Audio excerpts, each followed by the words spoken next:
Hi there, this is Catherine with Enfolded Heart Music. Today we're going to be jumping back into walkthrough tutorials. I haven't done this in a long time for a variety of reasons, but we're going to be working on Veil of Mist today. This is in response to a request I received honestly quite a long time ago, so I apologize for taking such a long time to get into this. This is, as many of you may or may not know, is actually one of the duets. It's from the Light in the Wind album, and so it does involve the flute as well, but we're only going to be doing the lyre part. The reason for that is because the lyre part is always what I write first for any of that album, and really for anything. It's just sort of my basis for the song, and because I just really love writing with the lyre, I can't help but make it really a complete song on its own. To be honest, there were a few songs that I thought, do I want to add a flute in here? Because I really love the lyre part so much. The flute really always added to it. But there were times I thought, I don't really kind of want to cover up, for lack of better words, what I've written there. So anyways, that is to say that all of the songs on the Light in the Wind album really could be played solo for the lyre. For the flute, I wouldn't say that. Or for the whistle, I wouldn't say that because I add that on top of it. I listen to it and then just play on top of that. And also it's just not in the piece the entire time, depending on the song. So I wouldn't say that for the whistle, but definitely for the lyre. So if it's something you're interested in, and you also, sometimes I get requests to have the audio for just one of the instruments, particularly the lyre. I don't really get that too much with the whistle for the reasons I just explained. But if you'd like a copy of that, just send me an email. I'd be happy to get that to you, if it's something that you like to work on for your own playing. So, okay, so again, it's been a while since we've done one of these. So if you're new and you haven't watched one of these, essentially I go note by note throughout the entire piece. And so they're quite long. So this is definitely not going to be the entire piece in this one video. It's going to be, I would say, at least 3 videos. A couple of caveats before we get into this. This is probably the most advanced piece I've done a walkthrough tutorial for. So this is not a beginner piece. For 2 reasons. 1, the rhythm is very tricky, and 2, the coordination that's necessary for the left and the right hand is also very tricky. And so, just if you're watching this and you're thinking, well, maybe I want to do this, but I'm just starting out, I would take a look at some of my earlier walkthrough tutorials, especially for Whispers of Beauty. That is going to be the most simple pieces, and that might be a much better start for you. Okay, I will go ahead and name all the notes for 2 reasons. 1, I'm not sure if you'll really be able to see them on the lyre very well. Also, it's been really cool to hear that there's been some folks who, because of visual impairments, haven't, they can't see the video at all, and so me naming the notes is a really helpful thing. So that was something that kind of accidentally happened. I'm just thrilled that I was just kind of naturally presented it that way. So I will name all the notes. I will talk through the rhythms. But because things are a bit tricky, I would also, if you're not super comfortable with reading music, I would really be listening to what I'm playing and also to the original song to figure out a lot of those rhythms. You're always welcome to simplify or to augment the pieces. Sometimes I get questions about that. If that bothers me, that doesn't bother me whatsoever. I honestly don't play the song the same way twice, really. And so sometimes these are challenging for me because I'm trying to play exactly what's on the sheet music, but when I play it myself, especially with the left hand, I don't usually play note for note. I'm always playing with a little bit and just kind of a little bit more free with it than having to play the exact notes. So if I do that, then you're welcome to do that, and I think that's a really cool way to make it sort of specific to you and your musical sensitivities and your own unique way of interpreting the piece. So feel free to do that. Also, if there's a part that's particularly tricky and you want to augment it for that reason, I also think that that's a great reason to do it. So that's a long intro, but that's my intro for this one. Let's go ahead and jump in. I'll give a little bit more information about the piece in general, and then we'll go ahead and start learning the notes.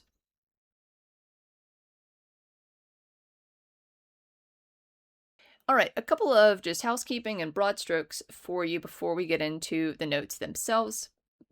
The first is that if you have a copy of the book, either the spiral bound from Lulu or this is a spiral bound from Lulu.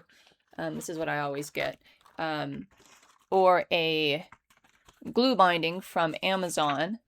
The numbering is going to be the same. We're going to be, there's two different copies. One starts on page 22, and the second one starts on page 28. The reason that there are two copies, I'm sure you've noticed this, but the reason there are two copies is because the first does not have the name of the notes and the octave number next to them, and the second copy does.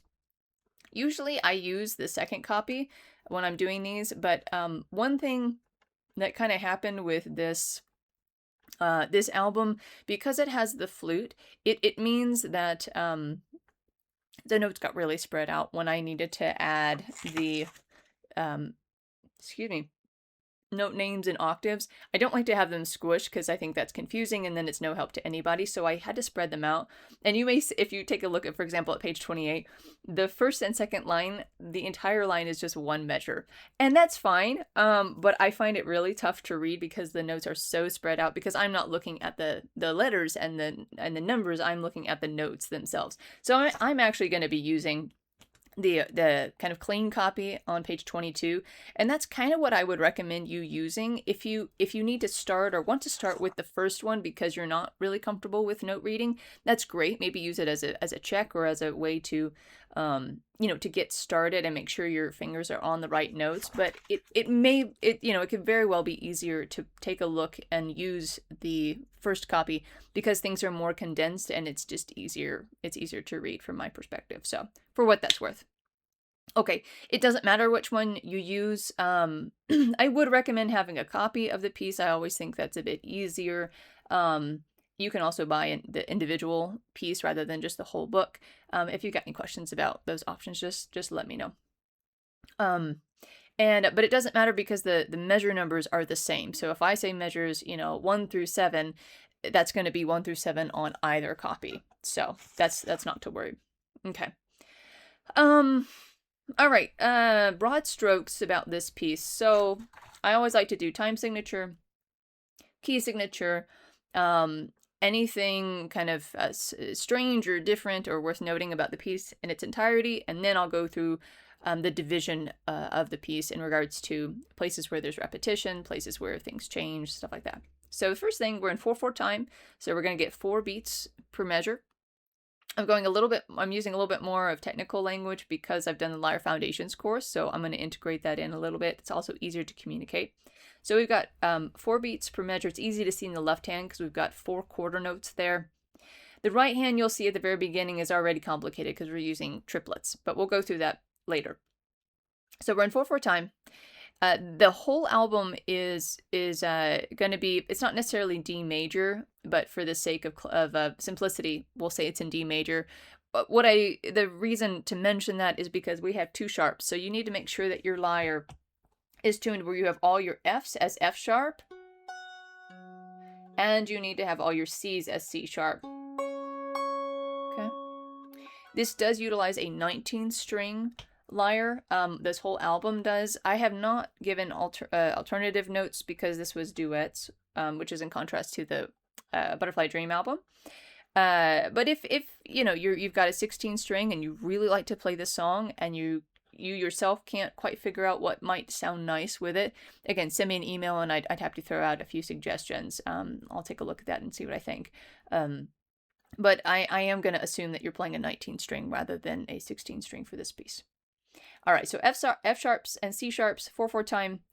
The other thing to note is that this is in swing time, okay? This will affect the 8th notes and only the 8th notes. It means that you'll have what I like to call sort of a limp to it, okay? So instead of having 1 and 2 and 3 and 4 and, where the 1 beat is split evenly into 2 beats, 1 and 2 and 3 and. With swing time, you give the first beat a little bit longer, so a bit more weight, okay? And you can have heavier or softer swings. So again, let me do what's called straight time, just normal, 1 and 2 and 3 and 4 and then swing would be 1 and 2 and 3 and 4 and. It's part of what makes this piece really fun because it's got a little drag to it. 1 and 2 and 3 and 4 and. So that will be relevant when we get into certain sections of the piece, not relevant when we don't have any 8th notes, okay? The last thing to note before we get into sections is just kind of the lay of the land of the staff itself. Again, this is written for 2 instruments. So the very top line, hopefully this, once you take a closer look at it, if it was confusing at all, this will be really clear. You'll see low D whistle. So that line is for the whistle. So the very top staff in every sort of chunk, there should be groupings of 3 staffs. The first one is for the whistle, and the second 2, the bottom 2, is for the lyre. Okay, so only those bottom 2 do you need to be looking at. If you're confused, look for what's called the brace. It's a little kind of squiggly thing. Let me see if I can actually just, I don't know if it's going to work, but we'll see. Let me point it out right here. Let's, okay. So it's a little squiggly thing. You'll see the word lyre. The 2 staffs that squiggly line, which is called a brace, connect, that is for the lyre. Those are the only 2 you need to be looking at. The other is for the whistle. Okay. If I think of anything else, I will name that, but those are the things to note right off the bat about the piece. Okay, so now let's go into general divisions. And I like to do this because I think it's important to look at the piece as a whole first. It sometimes helps to make it a little bit less intimidating. But for this one and for this album in general, this is one of the reasons why it's a more difficult piece, is because it's quite long. And while there is definitely repetition in it, there's more different pieces that are different from each other. So it's longer, there's again the same repetition, but because it's longer, it also means that there's more parts. So for example, in like Whispers of Beauty, there were like 2 different parts to it, and then a third kind of small different one. But there were only 3. 2 of them were played a lot. One of them was played once, I believe. And that's it. Whereas this one is going to have 5 different pieces, and one is played 4 times, and 2 are played twice. So just so you have an idea of the level of difficulty of this piece. And I say that just so that you know if it's a good fit for you or not. So okay, so let's run through this, and then I promise we're going to get into the notes themselves. So, section A, this is the main theme of the piece. This is what is probably most recognizable about this piece. This goes from measures 1 through 8, 17 through 24, 45 through 52, and 83 through 95. So again, that section is repeated 4 times. It's pretty much exactly the same except for the very end, but we'll get there another day. Then we have part B. Part B goes from measures 9 to 17, and then is repeated again from 64 to 71. Part C goes from measure 25 to 33, and then is repeated from 72 to 82.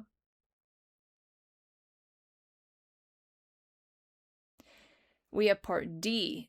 This is only played once. It goes from measures 34 through 44. And then part E, which is also played only once, 53 to 63. So I like to have little markings. I kind of make brackets around those sections and put the letter so that I can see this division with even greater clarity. Today we're going to go through at most parts A and B. The nice thing about this is that once you've learned A and B, because they repeat so much, you've learned a large portion of the piece. So that's I always emphasize that because I think it's kind of nice. So we'll go ahead and pause and come back. I'm going to adjust the camera a little bit, and we will start part A in just a moment.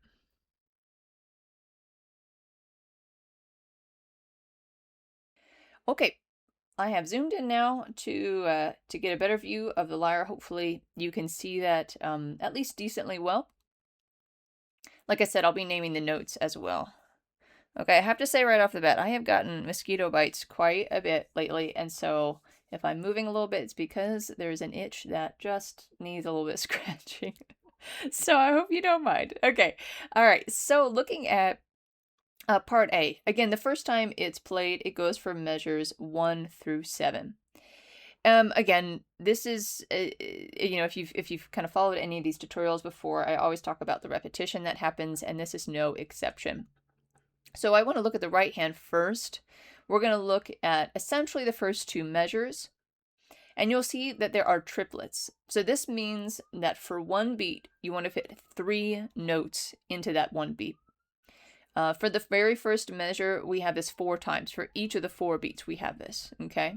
So if I've got a beat 1, 2, 3, 4, my triplets would sound like this. Triplet, triplet, triplet, triplet. Do that again.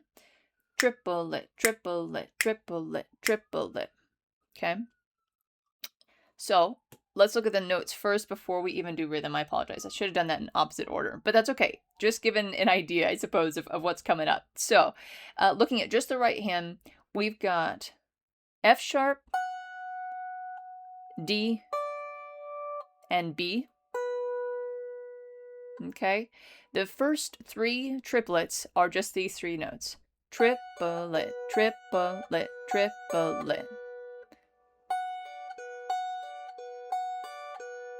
I'm using my 3, 2, and 1 for this.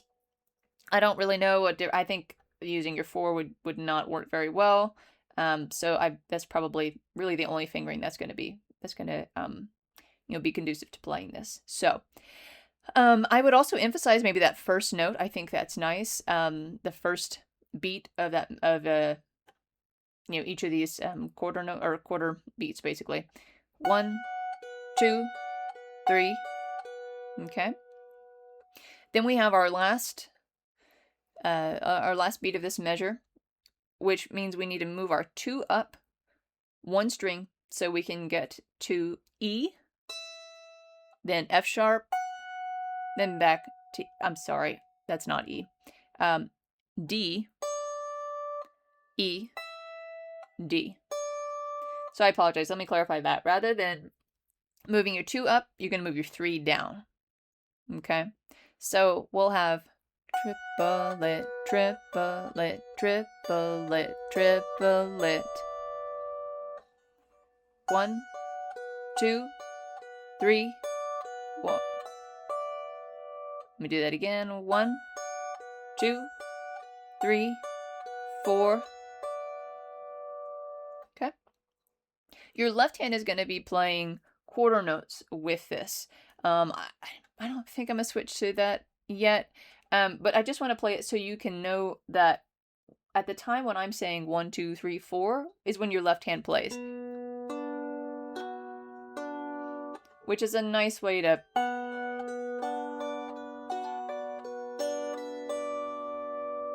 feel each of those. 1, 2, 3, 1, 2, 3, 1, 2, 3, da da dum. Okay, it's really nice. I don't know. I always like to sort of, dance to this song a little bit. So that's the first measure with the right hand. All right, second measure is basically a very similar pattern, but we shift down 1. Okay, so where your 1, 2, and 3 have been, you want to shift your fingers down 1 string so that you've got your 3 on E, C sharp, and A. So this is A major. We went from B minor to A major. It's kind of nice. We have 2 triplets. Triplet, triplet. And then the next 2 beats are a little bit different. We've got 2 eighth notes, an eighth rest, and then an eighth note. Okay, we have a C sharp, a D, a rest, and then C sharp again.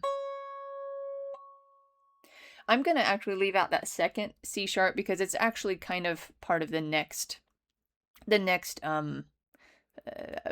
phrase that goes into the next measure. So here's basically the right hand for the second measure.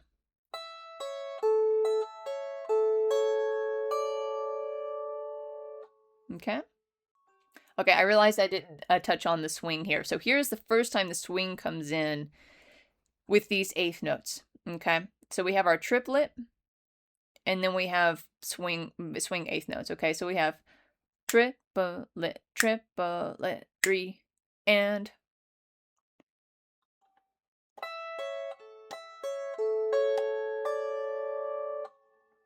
here it is with the left hand, just so you can hear it.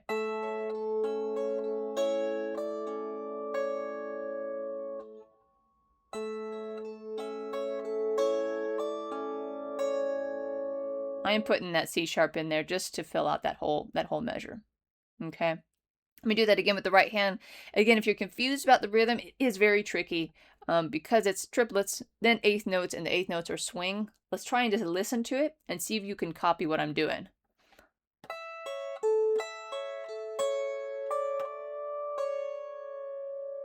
One more time.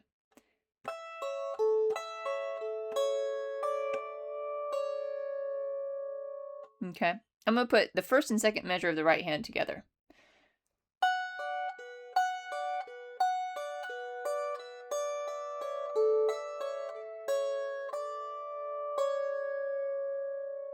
All right. I'm going to pause there, and I am going to put the left hand in. I think it's going to make it a little bit easier. We only have kind of 1.5, 2 more measures of this first half of part A. And then a lot of it repeats. So you're farther than maybe you think. All right. So left hand, we've got a much more simple rhythmic pattern here. Let's look at the notes first. Much lower on the lyre. Again, I'm using a 1, 2, and 3. It's pretty much what I'll use for this whole piece. I'll throw in my 4 sometimes if we need a 4th note in the phrase, but for part A, we're just going to use 1, 2, and 3. So we've got B, D, F sharp, and D, all quarter notes. Again. Second measure is the same thing. It's just we scoot that left hand down 1 string. So we've got A, C sharp, E, and C sharp. Again. So the first 2 measures with the left hand.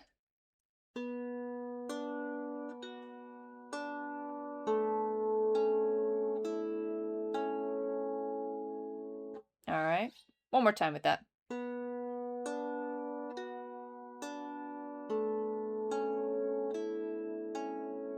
I don't mute between these because I don't mind the blend in there, but you could mute those bass strings if you want. That's just a personal preference. So, all right, let's put the 2 hands together for these first 2 measures. Here we go.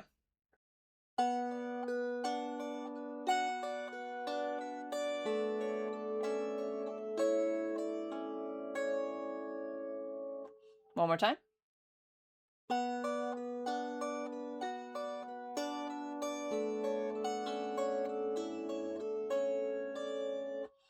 One more time.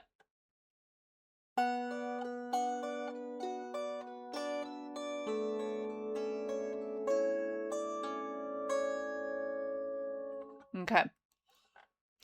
Get real comfortable with that before you move on, because if you'll notice in measures 5 and 6, we've got that exact same pattern in both the left and the right hand. Okay. So that means you've learned 4 measures of the, 7 measure section. So you should feel good. You should feel good about that. We've got just a few more measures to do. All right.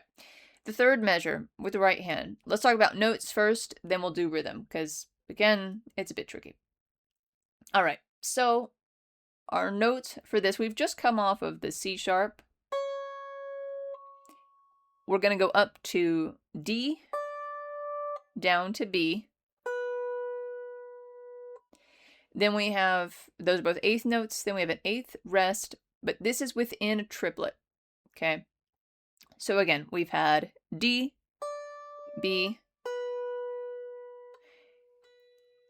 We're then going to have C sharp, D, E, and D, and eighth rest, and then back to D. Okay. I'm just going to play the notes so you can hear them. This is not the proper rhythm.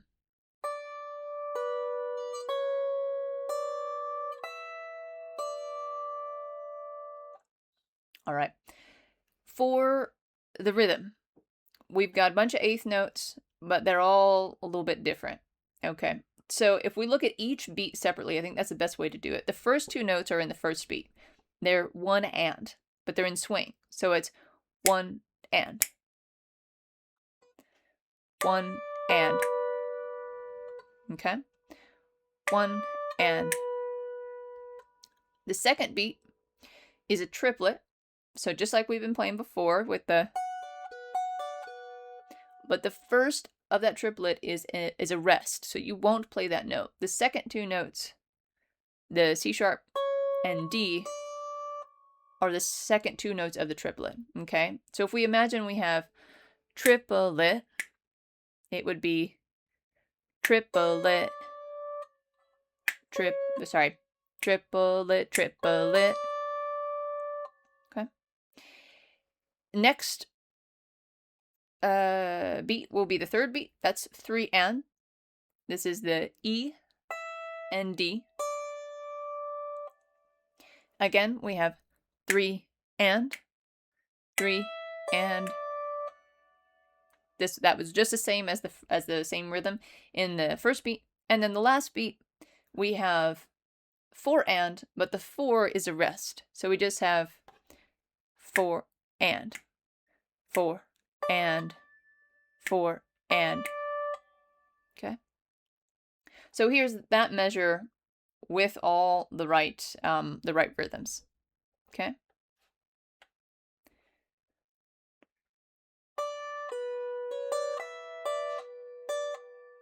Okay, here we go. 1, 2, 3, 4. 1 and One more time. 1, 2, 3, 4.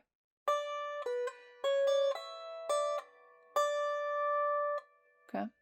Now it's a rest mostly because I do end up muting those strings, which you could probably hear even in my illustration there. Okay. You don't have to do that. I think it will naturally happen the way that you have to move your hand up. You're gonna land on those strings and it will mute it. I also think it adds a nice kind of sharpness to it, which is kind of fun.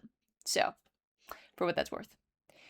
Okay, let's look at the left hand. I do think it's a little bit easier. I might be wrong, but I think it's a little easier to put the left hand in here with it because they're on each beat. They're just nice quarter notes.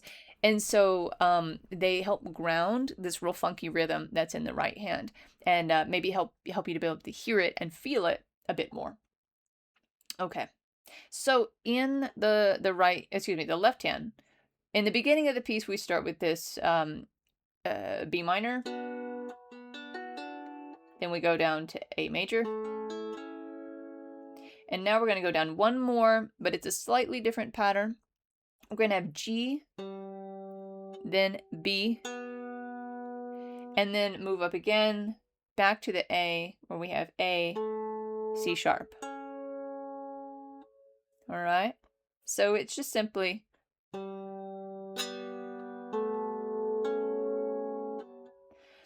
I usually play this with my 1 and 2 because, you know, this is just one measure I'm moving through pretty fast. So I like to keep my fingers at the same spacing and just move back and forth. I find that much easier.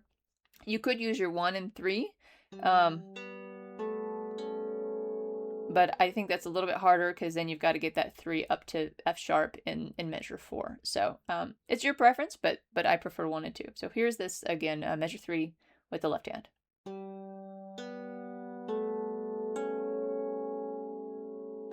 Okay, so let's try and put the two hands together. I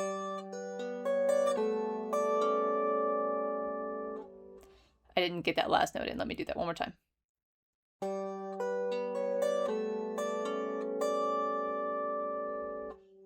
One more time.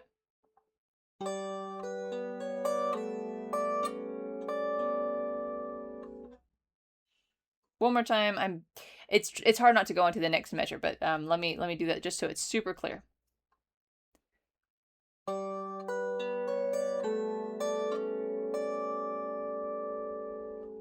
Okay. Let's finish off this little section and then we'll add in what we've got together. Okay. And this is how I would do it if I were you, because It's a more advanced piece, and the left hand is not just on autopilot. I would learn both left and right hand together pretty much for each measure, or maybe 2 measures. It depends on how the phrasing is. And then I go ahead and put that together and work that, get real comfortable with that. You don't want to add so much content that everything is just sort of okay and you're struggling your way through it. It's much better just to be patient and to kind of master one little measure at a time, because there's a lot in there, which you probably noticed. There's a lot of content in each measure. And so that would be my encouragement to you and my recommendation of how to approach this piece. So just a thought. Okay, so measure 4 is more simple. In the right hand, let's look at the notes by themselves. We've got E and F sharp. Then we've got a dotted quarter rest. And then we've got D, C sharp, and B. So hear those notes again.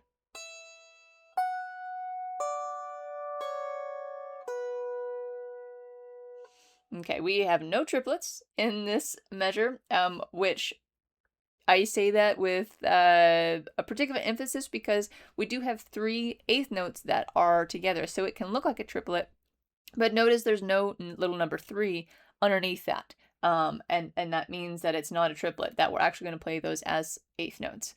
Again, so we've got 2 eighth notes, then a dotted quarter note rest, and then 3 eighth notes. These are all in swing time, all right? So here's how this is going to sound.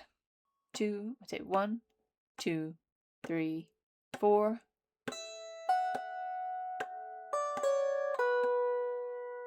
One more time. 1, 2, 3, 4.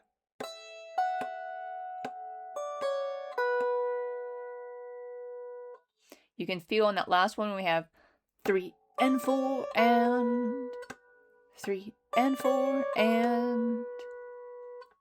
Okay, left hand. You know what? Actually, before we do that, I just want you to hear how measures 3 and 4 go together with the right hand. Okay, so here's 3 and 4, just the right hand.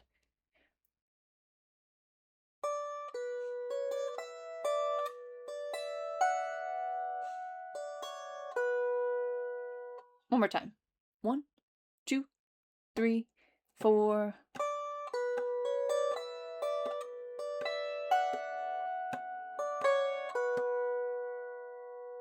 Okay. Left hand, measure 4. We've got 2 quarter notes and a half note. And we've continued moving up from where we were in measure 3. So we had G as our bass, then A, and now we're up back to B. We've just got B, D, and F sharp.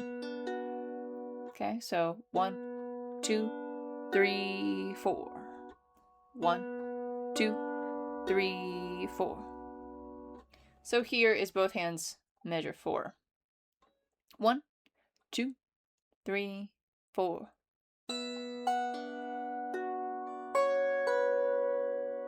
Again. 1, 2, 3, 4. Oh, 1, 2, 3, 4.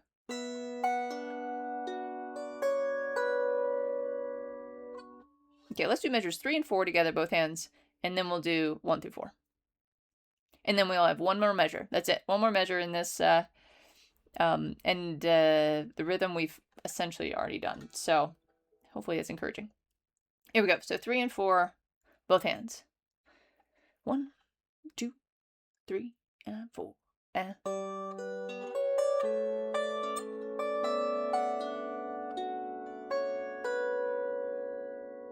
One more time. 1, and 2, and 3, and 4. And.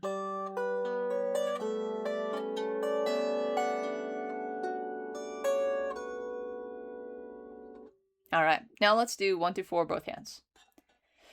1, 2, 3, 4.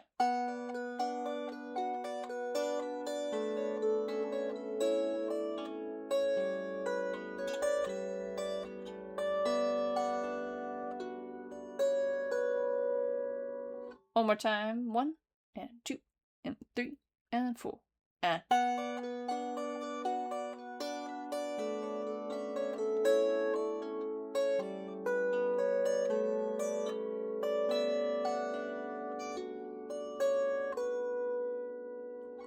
All right.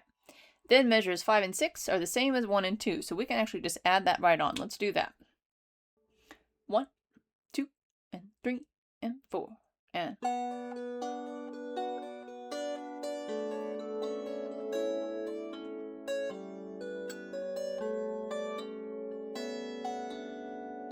and 4, and...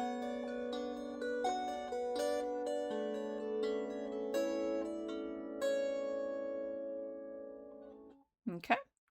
Last measure, we actually kind of have a measure and a half. Sorry. I realized that on a playthrough I did a second ago. But let's stick with one measure. We've got 7. Very similar rhythmic movement as we had in measure 3, but different notes. So let's look at the notes. So we've got D, E, we've got a rest, then F sharp, E, D. You're going to need to cross over here with your 2 to C sharp. And then we're going to go ahead and just add this in measure 8. The first note, it's the end of the phrase really, is a B. Land on that B. We're essentially playing this song in B minor. Okay, so here are the notes again, just to hear them.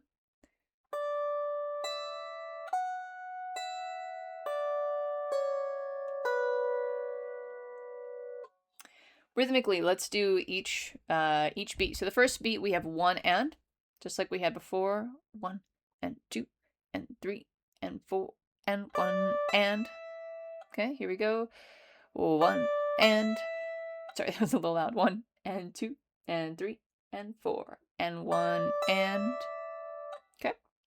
Second beat, we've got that kind of funky triplet with the first note being a rest. Okay, so triplet, triplet, triplet, triplet. Okay, 1, 2, 3, 4, 1, triplet,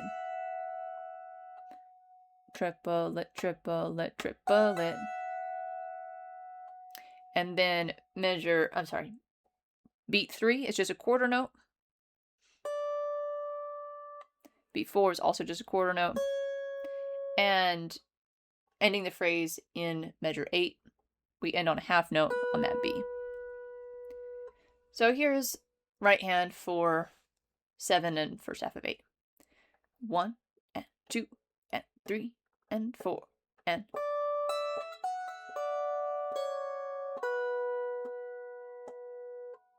One, 2, 3, 4, 1, and 2, 3. Okay. Let's take a look at the left hand. Left hand is exactly the same as what we've had before in measures 3 and 4.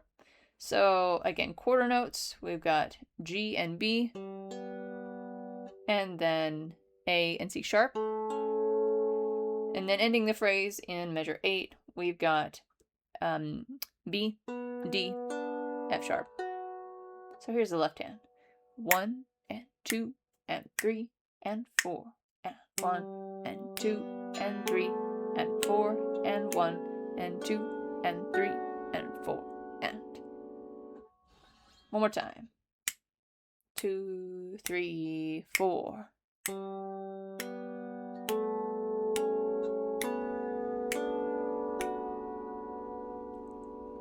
Okay, both hands together. Okay, 1 and 2 and 3 and 4 and.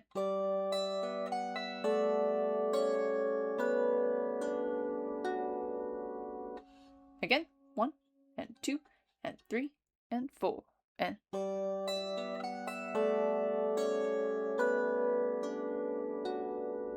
All right, that is all of part A. Woohoo! So let's put that all together. I'll play that a couple times for you.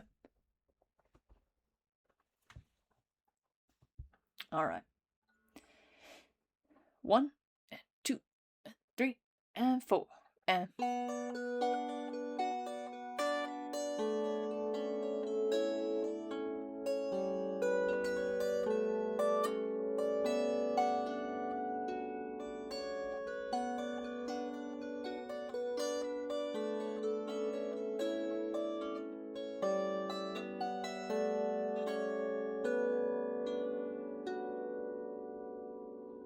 All right.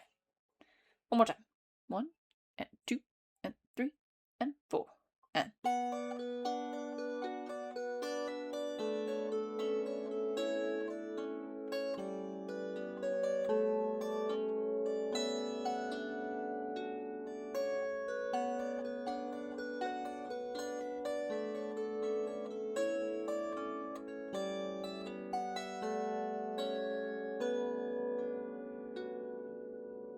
Okay. All right, let me move the camera real quick. I think we're gonna call it a day for that one for right now. Okay, so that's part A. I remember we played that. I think it's 4 times, 5 times. 1, 2, 3, 4 times in the whole piece. So, because this is a longer video, and also perhaps just to encourage you to take it really slow, we're gonna stop there for today. I'll get part B out. I always hesitate to put a time out there because things happen, but hopefully next week. Maybe, hopefully not longer than that. But we'll do part B then. We may do another part as well, but we'll see. So if you have any questions about this, you're having any trouble with it, please feel free to reach out and I'll answer as best as I can. Have fun with it. Really listen to it. It's a real, I don't know, the word groovy always comes to mind, which makes me sound very old. I'm not even that old. And not groovy old. And anyways, it's so but just don't be afraid to really feel that, especially if you're trying to figure out these tricky rhythms. Listen to it as I'm playing it here. I'm playing it slower. Listen to it on the recording on the album, and hopefully that will help to kind of put some things together. Again, if you're having trouble, let me know. I'm happy to help as I can. So hope you enjoy it, and I look forward to coming back for part B and maybe part C. We'll see. Next week. All right. Thanks so much. God bless you. And may the peace of Christ be with you always. Thank you again.